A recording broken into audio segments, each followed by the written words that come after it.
Kerala state legal service അതോറിറ്റിയുടെ നേതൃത്വത്തിൽ നീതിമേളയും mobile മെഗാലോക് അദാലത്തും ജീവകാരുണ്യ പ്രസ്ഥാനമായ പത്തനാപുരം ഗാന്ധിഭവനിൽ നടന്നു. ഗാന്ധിഭവൻ സ്പെഷ്യൽ സ്കൂൾ ഓഡിറ്റോറിയത്തിൽ വെച്ച് നടന്ന നീതിമേളയും അദാലത്തും principal district and sessions judge Ashok Menon ഉദ്ഘാടനം ചെയ്തു. പുനലൂർ MACT ജില്ലാ ജഡ്ജ് രാജ്മോഹൻ ചടങ്ങിൽ അധ്യക്ഷത വഹിച്ചു. വിവിധ വകുപ്പുകളിൽപ്പെട്ട 110-ലധികം കേസുകൾ പരിഗണിച്ചതിൽ 50-ൽ അധികം കേസുകൾക്ക് പരിഹാരം കാണാൻ കഴിഞ്ഞതായി അധികൃതർ അറിയിച്ചു. പത്തനാപുരം താലൂക്ക് ലീഗൽ സർവീസ് കമ്മിറ്റിയുടെയും ഹെൽസയുടെയും ഗാന്ധിഭവന്റെയും ആഭിമുഖ്യത്തിലാണ് മൊബൈൽ ലോക് അദാലത്ത് നടത്തിയത്.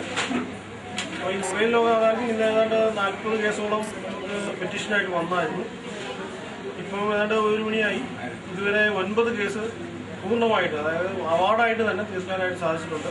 3 ബൂത്തുകളിലാണ് ഇപ്പോൾ അദാലത്ത് നടക്കുന്നത്. ബഹുമാനപ്പെട്ട MACT ജഡ്ജ് രാജ്മോഹൻ സാറാണ് ഇപ്പോൾ അദാലത്തിന് ഇന്നിപ്പോൾ ഇവിടെ നമുക്ക് ഒപ്പിട്ട് നേതൃത്വം നൽകുന്നത്. സാറിൻ്റെ ചുമതലയിലാണ് കാര്യങ്ങൾ ഇപ്പോൾ ഇവിടെ അദാലത്ത് മൊബൈൽ അദാലത്ത് നടന്നത്. ഹൈക്കോടതിയിൽ നിന്ന് അയച്ച മൊബൈലിന്റെ വാൻ നമുക്കിവിടെ വന്നിട്ടുണ്ട്. ന്യായാധിപന്മാരുടെ നിരന്തരമായ പരിശ്രമമുണ്ടായിട്ടും പല കേസുകളിലും പരിഹാരം കാണാൻ കഴിഞ്ഞിട്ടില്ല.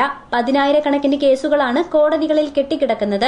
കേസുകളുടെ ആധിക്യവും സമയപരിമിതിയും കാരണം കേസുകൾ തീർപ്പാക്കാൻ കഴിയാത്ത സാഹചര്യം ഉണ്ടാകുന്നുണ്ട്. ഇത്തരം സന്ദർഭങ്ങളിൽ ഗാന്ധിഭവനിൽ നടന്നതുപോലെയുള്ള നീതിമേളയും അദാലത്തും ഏറെ പ്രയോജനകരമാണ്. നീതിമേളയുടെ ഭാഗമായി നടന്ന പൊതുസമ്മേളനത്തിൽ അഡ്വക്കേറ്റ് കാസ്ലസ് junior, Gandhibhavan secretary Punalur Somarajan, legal committee secretary Shibu Thomas, advocate Greeshma Prakash, advocate Beena Vincent, advocate S Reshmi, Gopinath Madathil എന്നിവർ സംസാരിച്ചു. News bureau, Pathanapuram.